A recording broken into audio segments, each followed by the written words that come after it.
Ezra Levant here in Calgary, Canada. It is nighttime in the United Kingdom, and I just got word that without notice or warning or explanation, the authorities have taken Tommy Robinson out of Belmarsh prison, and they've moved him to another prison called Woodhill, which is even more dangerous. In fact, the last time Tommy Robinson was in Woodhill, he was violently attacked by a jihadist gang member and had his teeth smashed.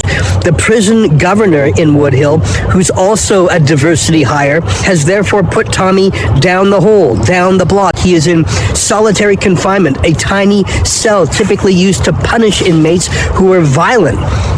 Tommy didn't do anything. They took him to a dangerous prison so they could put him down the hole. He's in there for 23 and a half hours a day. But by the way, he is still not safe because other prisoners have access to him for delivering his food, etc. He is still at risk. Like I say, he was attacked at Woodhill before. I immediately reached out to the lawyers that we have retained to defend Tommy and to advocate for him within the prison system. One of them, the prison law specialist, told me she was not informed about this, and in fact, her last communication with the prison system was to arrange an appointment to meet Tommy in Belmarsh next week. She had not heard of this. The family had not heard of this. No one heard about this. It was a trick. It was a deceptive trick. Tommy Robinson had his first visitor this morning at Belmarsh, and he reported that he was doing fine, and I believe he was. And immediately after that, they sent him to Woodhill. They want to kill him in prison, and they'll kill him one of two ways. One is they'll keep him in a tiny box for 9 months, and no man can survive that as a form of psychological torture, to put him in the punishment holding cell. The other way, more obvious, is to have him murdered by the very jihadist gangs that attacked him the last time he was in Woodhill. I've been talking to the British lawyers. They are active tonight. It is a Friday night in the UK, and how deceptive of the prison authorities to make their move on a Friday night when the weekend is here and we can't get into court on a quick basis. Outrageous, bad faith, two-tier justice. They want to kill Tommy Robinson. I am pleased to say the lawyers have been activated. I will stay in contact with them, and I will pay them through our crowdfunding page at SaveTommy.com. Please help me cover the costs. We've got two different law firms, Carson K, which has been representing Tommy all along, and a new prison law firm specializing in problems like these. Help me cover those costs at SaveTommy.com. I really think they mean to kill him in prison. We have got to stop that. For Rebel News, I'm Ezra Levant. Tommy Robinson is being abused in the prison system in the UK. We have to keep him safe, and we have to make sure he's not mistreated. Go to SaveTommy.com to help me pay for prison law specialists. Thank you. Tommy Robinson, a prominent British journalist and free speech activist, has been facing a troubling situation within the UK prison system. His recent transfer from Belmarsh to Woodhill highlights the complexities and dangers he faces while being held as a civil prisoner in maximum security facilities. Initially, Tommy's imprisonment in Belmarsh presented serious concerns, given the prison's reputation as a high-security establishment known to house dangerous criminals, including members of extremist groups.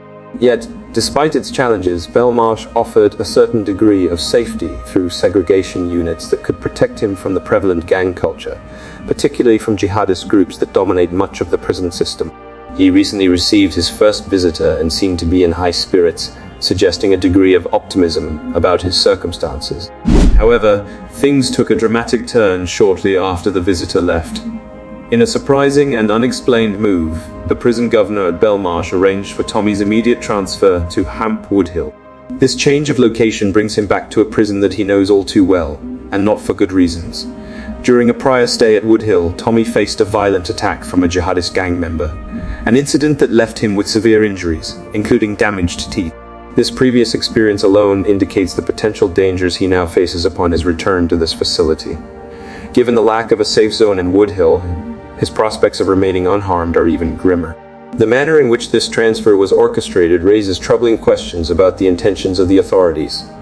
Tommy's lawyer received no prior notification, and in fact, Belmarsh prison officials had scheduled a meeting between her and Tommy for the following week. By doing so, they appeared to deliberately mislead his legal team. Even more concerning, this transfer was carried out late on a Friday, effectively ensuring that no immediate legal recourse would be available due to court closures over the weekend. In Hemp Woodhill, Tommy has been placed down the block, a term used to describe small punishment cells that serve as temporary isolation spaces. Typically reserved for violent prisoners, this confinement tactic seems unjustified, as Tommy has not exhibited any behavior warranting such treatment. This move underscores concerns about Woodhill's lack of adequate protective measures for vulnerable prisoners like him. Unlike Belmarsh, where certain safeguards exist, Woodhill reportedly allows other prisoners, sometimes disguised as janitors, to have close access to individuals placed in isolation, heightening the risk of violence. The role of Nicola Marfleet, the governor of Woodhill, also raises questions. With a background in photography rather than corrections or criminology, her appointment has been critiqued as a symbolic diversity hire. Critics argue that her lack of relevant experience has contributed to an environment where prison order is compromised and gangs wield significant influence.